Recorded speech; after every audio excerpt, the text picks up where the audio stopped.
Godina Jimmaa Manchootti jiraattonni magaalaa Biluu hanqina bishaan dhugaatii qabnaa jechuun komatan. Rakkoo jiru furuuf hojjetamaa jiraachuu waajjirri bishaan albuudaa fi enerjii godina Jimmaa beeksisee jira. Duulaa Wayyeessaa.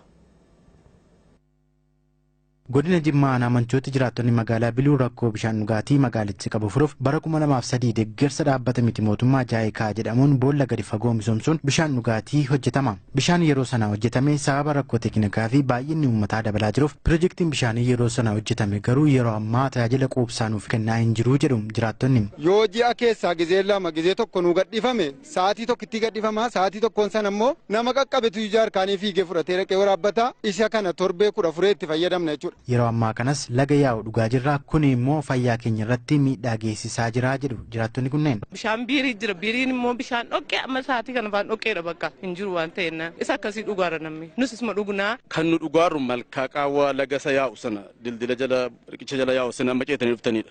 Gaariidhaan waraabbannee isa kaan cingoodhaan duddatti waraabbanneeti kan nu dhugaaru.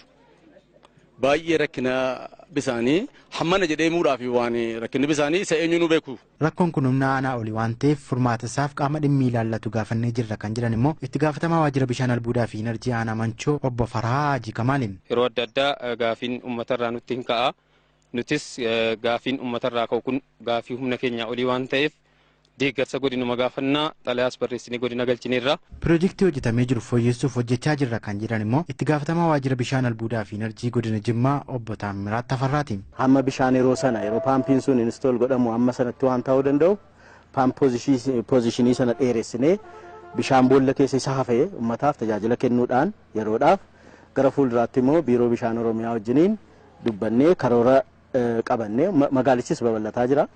Babal'isuudhaanis haa ta'u boolla dabalataa tokkollee akka qotamu gara fuulduraatti hin gaafanna.